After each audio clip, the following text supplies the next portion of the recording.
Remember when President Donald Trump admitted what exactly the US wants from Africa? The continent is represented by Gabon, Guinea-Bissau, Liberia, Mauritania, and Senegal, all very vibrant places with very valuable land, great minerals, great oil deposits, and wonderful people. He verbatim said that African countries can offer minerals to the US, and that's exactly what they're after.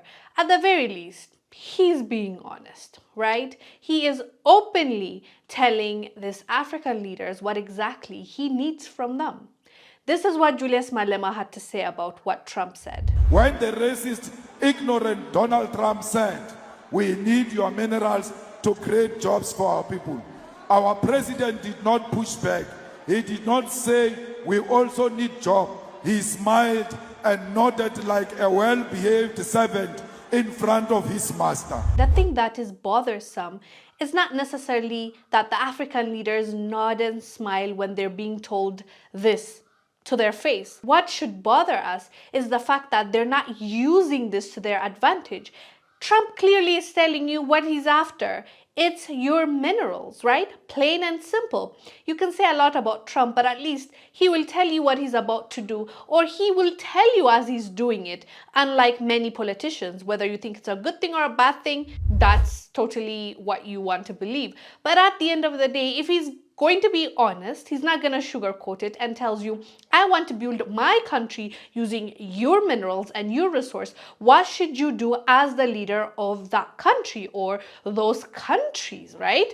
There are many African leaders that were there in that meeting. He didn't only say that to Ramaphosa, he also said this to the 5 African countries that he invited the leaders that were there in the meeting. He said it straight to their face as well. So the thing is, why aren't you using this to your advantage? You are the one that he needs to please to get those minerals. You are the one that has those things that he wants and has value for his country. Why not demand for rightful compensation? Why not negotiate for a good deal that will benefit your people? You have the upper hand. Why are you begging for things when you clearly have the treasures that these nations need to survive and thrive? You demand what you need. You ask, you give them your rate card. You say, okay, I'm going to need this and this and this and this for me to give you my uranium, for me to give you my gold, for me to give you my diamond and coltan and cobalt. Ask. Tell them exactly what you deserve for those resources instead of saying, President Trump, can you please build something here? Why are you begging? Why are you asking for silly things?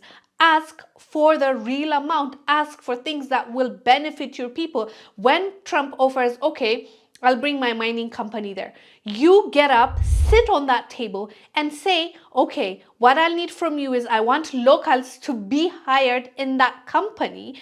I need for you to transfer the skills from your engineers, from your people that are coming, your scientists, whatever that may be that you're bringing into my country. I'm going to need 1, to vet them and approve, and 2, I need the skill to transfer so within a year or so your people can leave and my people take over. You need to have terms and conditions. You can't always be beggars. It's at this point, we know better. We know we're valuable. For a long time, we were told that Africa is useless. Africans are uneducated. Africans can't do much. We need to help them. We need to provide for them. We're charity cases. When in fact, the world has been benefiting from our lands and resources. So I think it's about time for us to demand for compensation that makes sense and for deals that will not only benefit us now, but also benefits the next generation and the generation that comes after that. I think that's the bigger issue, and that's the conversation we need to have. Not necessarily Trump saying, I want your minerals. Okay, he wants our minerals. What are we going to ask in return? That is going to change